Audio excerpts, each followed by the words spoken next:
जय हिंद दोस्तों, मैं भूपेन नामदेव। कैसे हो आप लोग? आशा करता हूँ आप लोग अच्छे होंगे। जैसा कि आप स्क्रीन पर देख रहे हो, यह पेपर दिल्ली पुलिस कांस्टेबल का प्रीवियस ईयर का पेपर है। यानी जो आपकी पिछली वैकेंसी दिल्ली पुलिस कांस्टेबल की निकली हुई थी, उसका ये पेपर है। तो आज हम इसी को सॉल्व करने वाले हैं, ताकि जो आपका अगला एग्जाम दिल्ली पुलिस कांस्टेबल का दिसंबर 2023 में होने वाला है, उस एग्जाम में आप ज़्यादा से ज़्यादा अंक हासिल कर पाओ। इसके अलावा अगर आप यह प्रीवियस ईयर का पेपर सॉल्व करोगे तो आपको आसानी से पता चल जाएगा कि दिल्ली पुलिस कांस्टेबल में जो प्रश्न पूछे जाते हैं उन प्रश्नों का लेवल क्या रहता है, क्या कठिन प्रश्न पूछे जाते हैं या सरल प्रश्न पूछे जाते हैं, इसके अलावा किस किस टॉपिक से प्रश्न पूछे जाते हैं, ये सब आपको आसानी से पता चल जाएगा। तो चलिए दोस्तों, वीडियो को स्टार्ट करते हैं। आप वीडियो को फुल स्क्रीन पर कर लीजिए ताकि आपको वीडियो साफ साफ दिख सके। ठीक है। इसके अलावा भी मैं दिल्ली पुलिस कांस्टेबल की जीके जीएस, ठीक है, और रीजनिंग और आपका कंप्यूटर के प्रीवियस ईयर के पेपर करा चुका हूं कुछ पेपर। तो अगर आप वो देखना चाहें तो वीडियो प्लेलिस्ट पे जाकर देख सकते हैं। इसके अलावा ये आप साफ साफ देख लीजिए, आपका एग्जाम डेट आपका 27 नवंबर 2020 का ये पेपर है और फर्स्ट शिफ्ट का ये पेपर है। सब्जेक्ट में आप देख सकते हो कांस्टेबल इन दिल्ली पुलिस एग्जाम 2020। तो आपका पिछला वैकेंसी दिल्ली पुलिस कांस्टेबल का 2020 में निकला हुआ था। ठीक है।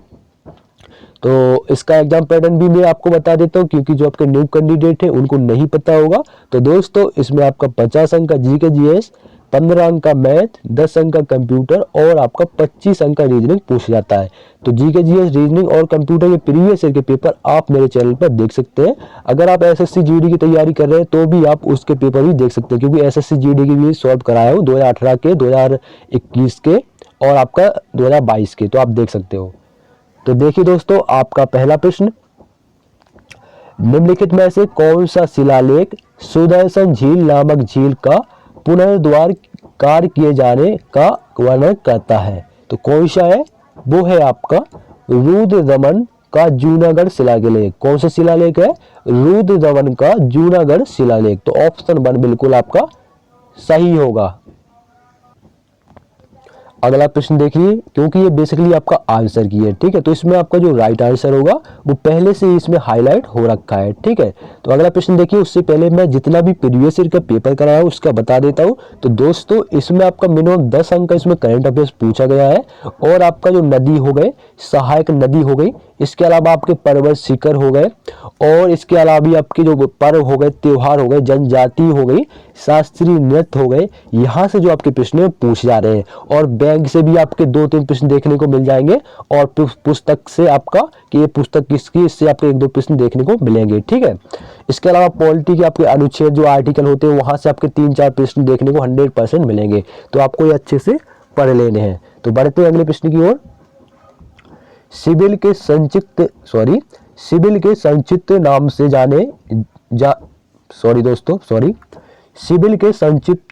से जानी जाने वाली अभिकरण निम्नलिखित में से किस क्षेत्र से संबंधित है? तो किस क्षेत्र से संबंधित है आपका सिविल के नाम से जाने जाने वाली? वो आपका बैंकिंग के क्षेत्र से, किससे? बैंकिंग के क्षेत्र से संबंधित है। तो ऑप्शन 2 बिल्कुल आपका सही होगा।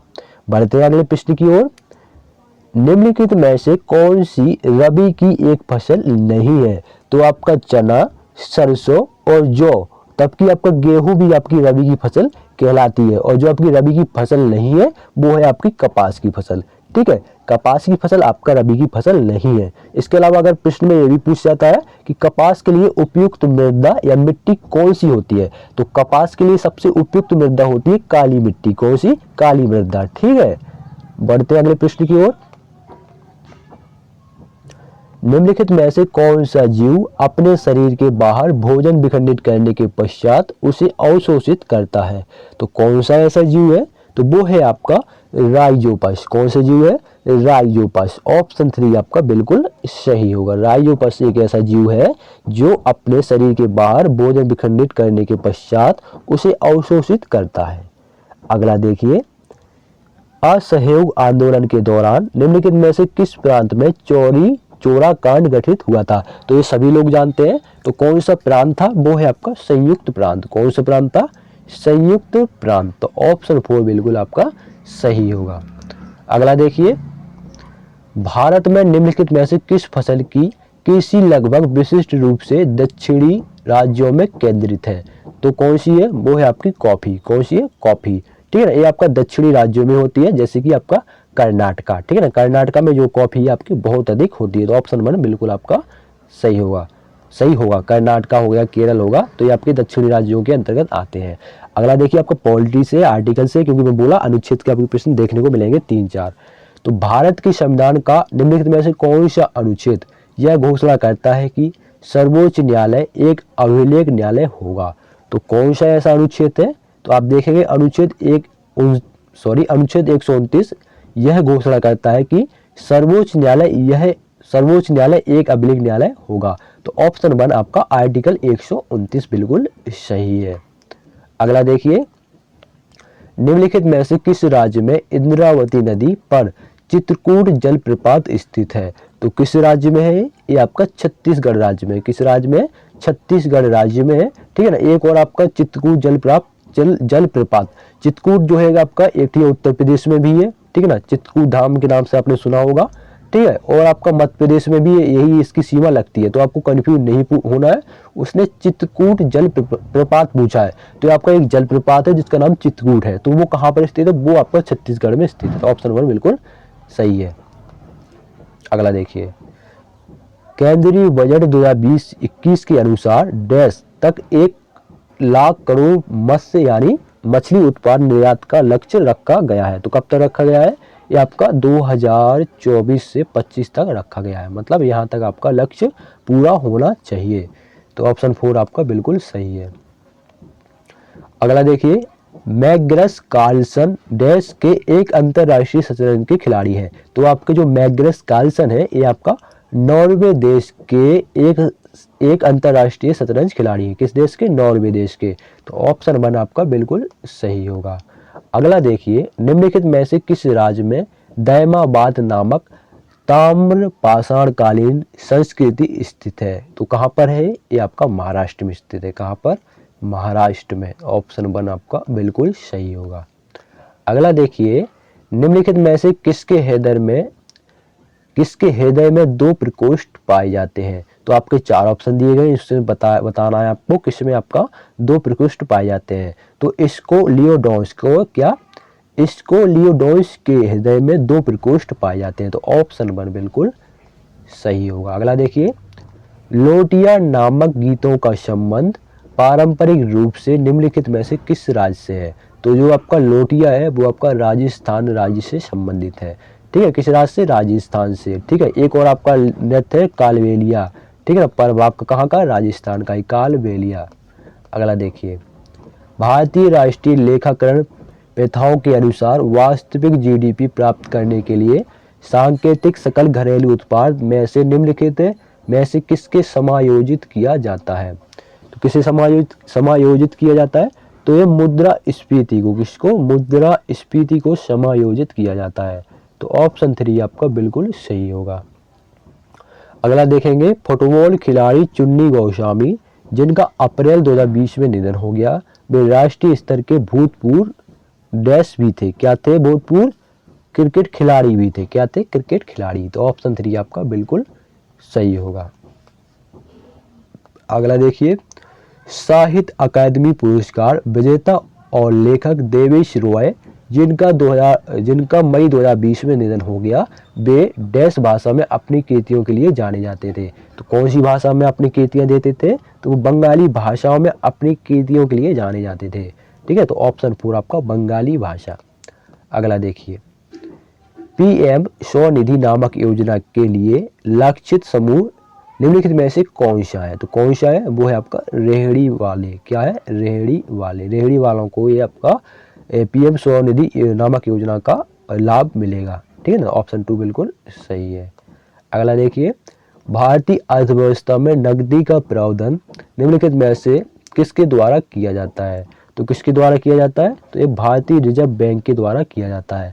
ऑप्शन 3 आपका बिल्कुल सही होगा। अगला देखिए, निम्नलिखित में से किस फसल की आनुवंशिक रूप से संवर्धित किस्म को भारत में उगाने की अनुमति है। तो किस किस्म को, तो वो है आपका कपास, किसकी, कपास की। ऑप्शन 3 बिल्कुल आपका सही होगा।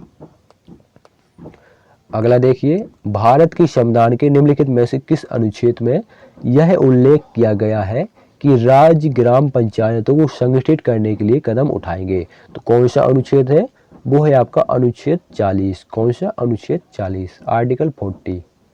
अगला देखिए, भारत का निम्नलिखित में से कौन सा समुद्र तट अरब सागर का नहीं है। तो कौन सा नहीं है, वो है आपका राधा नगर बीच। कौन सा नहीं है, राधा नगर बीच नहीं है। तो ऑप्शन 2 आपका बिल्कुल सही है। अगला देखिए, ईस्ट में अवायवीय शोषण के दौरान निम्नलिखित में से कौन से उत्पाद बनते हैं। तो कौन से उत्पाद बनते हैं, तो इसमें आपके ethanol plus carbon dioxide plus ऊर्जा बनती है। तो ऑप्शन 3 आपका बिल्कुल सही होगा। अगला देखिए, जिस दर पर किसी देश का केंद्रीय बैंक अपने क्षेत्र में वाणिज्यिक बैंकों से धन उधार लेता है, उसे निम्नलिखित में से कहा जाता है, क्या कहा जाता है। तो क्या कहा जाता है उसको, उसको रिवर्स रेपो दर कहा जाता है। क्या, रिवर्स रेपो दर। तो ऑप्शन 1 आपका बिल्कुल सही होगा। अगला देखिए, मानव तंत्रिका तंत्र के संदर्भ में तंत्रिका कोशिका का निम्नलिखित में से कौन सा भाग सूचनाएं प्राप्त करता है। तो कौन सा भाग है, वो है आपका दुर्मांस। कौन सा भाग है, दुर्मांस या डेंड्राइट। ऑप्शन 3 आपका बिल्कुल सही है। अगला देखिए, निम्नलिखित में से कौन भारत के द्वितीय उपराष्ट्रपति थे। तो कौन है ऐसे जो आपके भारत के द्वितीय उपराष्ट्रपति थे, तो वो है आपके जाकिर हुसैन। ऑप्शन 2 बिल्कुल सही, जाकिर हुसैन। अगला देखिए, अलेक्जेंडर डेल रिपन पुरस्कार निम्नलिखित में से किस देश के जल माप कार्यालय द्वारा प्रदान किया जाता है। तो किस देश का है, वो है आपका यूके। यूके यानी यूनाइटेड किंगडम का है। ऑप्शन 3 बिल्कुल सही, यूके यानी यूनाइटेड किंगडम। अगला देखिए, निम्नलिखित में से किसने United nation military gender advocate of the year पुरस्कार 2019 प्राप्त किया। तो किसने प्राप्त किया, तो ये सुमन गोस्वामी ने। किसने, सुमन गोस्वामी ने प्राप्त किया। तो ऑप्शन 4 आपका बिल्कुल सही होगा। अगला प्रश्न देखिए, वर्ण परिचय नामक पुस्तक निम्नलिखित में से किसने लिखी है। तो किसने लिखी है, ये आपका ईश्वर चंद, किसने, ईश्वर चंद विद्यासागर ने लिखी है। तो ऑप्शन 4 आपका बिल्कुल सही होगा, ईश्वर चंद विद्यासागर। अगला प्रश्न देखिए, करंट अफेयर्स से है। जुलाई 2020 में केंद्र सरकार ने प्रेरक दौड़ सम्मान नामक एक नया पुरस्कार प्रारंभ करने की घोषणा की। यह पुरस्कार निम्नलिखित में से किस क्षेत्र से संबंधित है। तो यह जो आपका पुरस्कार है प्रेरक दौड़ सम्मान, ये आपका स्वच्छता, कहाँ से, स्वच्छता से संबंधित है। तो ऑप्शन 2 बिल्कुल आपका सही होगा। अगला देखिए, 1940 में अंतरिम सरकार में रक्षा मंत्री के रूप में निम्नलिखित में से किसे नियुक्त किया गया था। तो किसे नियुक्त किया गया, तो बलदेव सिंह। किसको, बलदेव सिंह को नियुक्त किया गया। ऑप्शन 1 आपका बिल्कुल सही होगा। अगले प्रश्न की ओर बढ़ेंगे। प्राचीन कालीन लाट खाट नामक मंदिर निम्नलिखित में से किस स्थान पर स्थित है। तो जो आपका लाट खाट मंदिर है, ये आपका ए हॉल, कहाँ पर, ए हॉल में स्थित है। ऑप्शन 4 ए हॉल। अगला देखिए, भारत के निम्नलिखित में से किस वायसराय द्वारा की गई घोषणा को अगस्त प्रस्ताव कहा जाता है। तो वो कौन सा वायसराय है, वो है आपका लॉर्ड लिथगो। कौन सा, लॉर्ड लिथगो, जिसका जो प्रस्ताव था उसे अगस्त प्रस्ताव कहा जाता है। अगला देखिए, भारतीय कृषि के संदर्भ में बेबर, दहिया और पोडू शब्द निम्नलिखित में से किसके स्थानीय नाम है। तो किसके स्थानीय नाम है, तो भाई बेबर, दहिया और पोडू खेती का आदिम स्वरूप के नाम है। किसका, खेती का आदिम स्वरूप। ऑप्शन 3 बिल्कुल सही। अगला देखिए, निम्नलिखित में से कौन सा स्तनपायी जीव रेशे का एक समान स्रोत नहीं है। तो कौन सा ऐसा जीव है, वो है आपका जेब्रा। सभी लोग जानते होंगे, जेड से जेब्रा। तो ऑप्शन 4 बिल्कुल सही है, जो कि आपका स्तनपायी जीव है जिसे रेशे का एक समान स्रोत नहीं है। ठीक है ना। बाकी आपका अंगोरा बकरी, ठीक है ना, इससे आपका, इसके जो बाल होते हैं इससे आपका रेशा प्राप्त होता है, यानी ऊन प्राप्त होता है। और अल्पाका और लामा सभी लोग जानते होंगे, ठीक है, इनसे आपका रेशा प्राप्त होता है। बाकी आपका जेब्रे से देखे होंगे नहीं प्राप्त होता। निम्नलिखित में से कौन सी ग्रंथि मानवों में शारीरिक विकास को विनियमित करने वाला हार्मोन स्रावित करती है? तो कौन सी ग्रंथि है? वो है आपकी पीयूष ग्रंथि। कौन सी है? पीयूष ग्रंथि। अगला देखिए, पावलकुट नामक जनजाति पर्व पारंपरिक रूप से निम्नलिखित में से किस राज्य से संबंधित है? तो जो आपका पावलकुट जो आपका जनजाति पर्व है ये आपका मिजोरम से संबंधित है। कहाँ से? मिजोरम से। पावलकुट, ऑप्शन 3 बिल्कुल सही, मिजोरम से। अगला देखिए, धमेक स्तूप निम्नलिखित में से किस राज्य में स्थित है? तो जो आपका धमेक स्तूप है ये आपका उत्तर प्रदेश से संबंधित है। किससे? उत्तर प्रदेश से संबंधित है। ठीक है। अगला प्रश्न देखिए, उत्तर प्रदेश बिल्कुल सही होगा। अगला देखेंगे, 1983 में निम्नलिखित में से कौन दिल्ली की राजधानी क्षेत्र के प्रथम मुख्यमंत्री बने? तो वर्तमान में अभी सभी लोग जानते हैं केजरीवाल है, लेकिन प्रथम मुख्यमंत्री कौन थे ये आपको बताना है। तो प्रथम मुख्यमंत्री थे मदन लाल खुराना। कौन थे? मदन लाल खुराना। तो ऑप्शन 3 बिल्कुल सही होगा। अगला देखिए, भारत के संविधान में निम्नलिखित में से किस संशोधन द्वारा केंद्रीय मंत्रिमंडल में मंत्रियों की संख्या की एक सीमा निर्धारित की गई है? तो कौन सा संशोधन था? वो था आपका 91वां संशोधन। कौन सा था? 91वां संशोधन। ऑप्शन 4 बिल्कुल सही होगा। अगला प्रश्न देखिए, करंट अफेयर्स से है।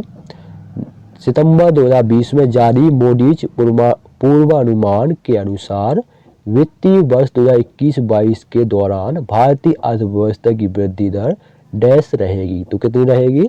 10.6% रहेगी। ऑप्शन 3 बिल्कुल सही होगा। अगला देखिए, जून 2020 में विश्व बैंक द्वारा जारी अनुमानों के अनुसार भारत की अर्थव्यवस्था में वित्तीय वर्ष 2020-21 के दौरान डैश की गिरावट होने की संभावना है। तो किसकी गिरावट होने की संभावना है? कितने %? तो भाई 3.2% की गिरावट होने की संभावना है। ऑप्शन 2 बिल्कुल सही होगा। अगला देखिए, पुरुष विश्व मुक्केबाजी चैंपियनशिप 2021 की मेजबानी का अधिकार भारत के बजाय निम्नलिखित में से किस देश को दिया गया है? जबकि भारत को मिलना चाहिए, तो ये सर्बिया को दिया गया है। Option 4 Serbia. अगला देखेंगे, जनवरी 2020 में सरस्वती सम्मान के लिए चयनित प्रतिष्ठित लेखक और कवि वासुदेव मोही डैश भाषा में अपनी कृतियां के लिए जाने जाते हैं? तो किस कृतियों के लिए जाने जाते हैं? तो भाई सिंधी भाषा की कृतियों के लिए जाने जाते हैं। ऑप्शन 4 आपका बिल्कुल सही है। अगला देखिए, निम्नलिखित में से किस वर्ष में बाल गंगाधर तिलक के नेतृत्व में कांग्रेस के अलग हुए गुट फिर से एक हो गए थे? तो किस वर्ष में हुए थे? ये आपका 1915 में। किस वर्ष? 1915 में हो गए थे। अगला देखिए, मणि नामक जनजातीय पर्व पारंपरिक रूप से निम्नलिखित में से किस राज्य से संबंधित है? तो किस राज्य से संबंधित है? ये आपका छत्तीसगढ़ से संबंधित है। कि यहाँ से? छत्तीसगढ़ से। अगला देखिए, एमसे नामक जनजाति पर्व पारंपरिक रूप से डैश से संबंधित है? तो किससे संबंधित है? एमसे नामक जनजाति पर्व ये आपका नागालैंड से। कहाँ से? नागालैंड से। नागालैंड की जो राज्य की भाषा वो है इंग्लिश। ठीक है ना, जैसे उत्तर प्रदेश की है हिंदी उर्दू, तो इंग्लैंड की इंग्लिश। अगला देखिए, भारत में साइमन कमीशन निम्नलिखित में से किस वर्ष आया था? किस वर्ष आया था साइमन कमीशन? 1928 में आया था। किस वर्ष आया था? 1928 में। इसके अलावा इसका किस नारे के साथ स्वागत किया गया था? कि साइमन वापस जाओ। किस नारे से? साइमन कमीशन वापस लो या साइमन वापस जाओ। साइमन वापस जाओ के नारे से स्वागत किया गया था। 1928 में साइमन कमीशन आया था। अगला देखिए, अगस्त 2020 तक की स्थिति के अनुसार निम्नलिखित में से किसे रेमन मैग्सेसे पुरस्कार प्राप्त नहीं हुआ है? तो किसे नहीं हुआ? प्रशांत भूषण को नहीं हुआ है। तो ऑप्शन 1 आपका बिल्कुल सही होगा। अगला देखिए, मई 2020 में अंतर्राष्ट्रीय क्रिकेट परिषद द्वारा टीमों की रैंकिंग की पुनः समीक्षा करने के बाद टेस्ट रैंकिंग में निम्नलिखित में से किस टीम ने दूसरा स्थान प्राप्त किया? तो किस टीम ने प्राप्त किया? तो न्यूजीलैंड ने। किसने? न्यूजीलैंड ने प्राप्त किया। तो ऑप्शन 4 बिल्कुल सही होगा। अगला देखिए, भारत के संविधान के अनुच्छेद 106 के अनुसार संसद के दोनों सदनों के सदस्यों का वेतन निम्नलिखित में से किसके द्वारा निर्धारित किया जाता है? तो किसके द्वारा निर्धारित किया जाता है? तो ये संसद के द्वारा निर्धारित किया जाता है। तो ऑप्शन 3 आपका बिल्कुल सही होगा। तो ये थे आपके जीके के 50 प्रश्न, क्योंकि दिल्ली पुलिस कांस्टेबल में आपका 50 अंक का ही जीके पूछा जाता है। अगर आपको कुछ डाउट हो तो कमेंट बॉक्स में ज़रूर पूछ सकते हैं। मिलते हैं किसी नेक्स्ट वीडियो में, तब तक के लिए जय हिंद जय भारत।